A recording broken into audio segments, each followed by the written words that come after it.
భైంసా పట్టణంలో మాత్రమే తయారయ్యే సంక్రాంతి స్పెషల్ మిఠాయి గేవర్.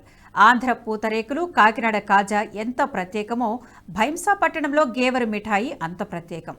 తెలంగాణ రాష్ట్రంలో ఎక్కడ కనిపించని రాజస్థానీ రకం మిఠాయి గేవర్ కేవలం భైంసా పట్టణంలో ఏడాదికి ఒకసారి సంక్రాంతికి మాత్రమే ఇక్కడ తయారు చేస్తారు. రాజస్థానీ రకమైన ఈ స్వీట్ను సంక్రాంతి వచ్చిందంటే తినని వారు ఉండరు. ఇక్కడ తయారు చేసే గేవర్ తెలంగాణలోని పలు జిల్లాలు, ఇతర రాష్ట్రాలను దాటి అమెరికా, దుబాయ్ వంటి దేశాలకు సైతం ఎగుమతి అవుతుంది.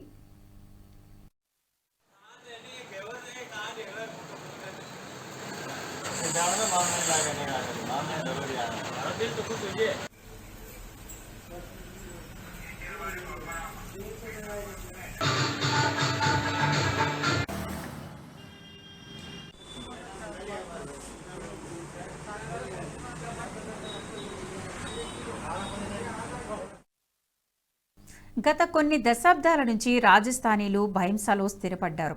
వీరు ఈ స్వీట్ను తయారు చేసుకునేవారు. మైదా పిండి, వనస్పతి, పాలు, నెయ్యి, చక్కెరతో తయారవుతుంది ఈ మిఠాయి.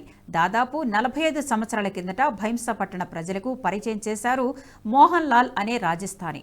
మారుతున్న కాలానికి అనుగుణంగా ఈ స్వీట్కి మలాయి కలిపి మలాయి గేవర్ను తయారు చేస్తున్నారు.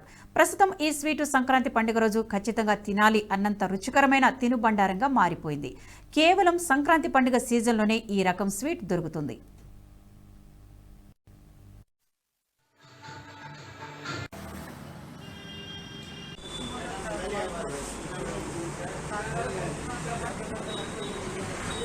ఈ వీడియో మీకు నచ్చినట్టయితే లైక్ చేయండి, 10 మందికి షేర్ చేయండి. అలాగే కామెంట్ల రూపంలో మీ అభిప్రాయాలను మాతో పంచుకోండి. Nationalist hub group of channels ను సబ్స్క్రైబ్ చేసుకుని తెలుగునాట జాతీయవాద జర్నలిజాన్ని ప్రోత్సహించండి. ఈ వీడియో కింద ఉన్న బెల్ ఐకాన్ పై క్లిక్ చేయడం మర్చిపోవద్దు.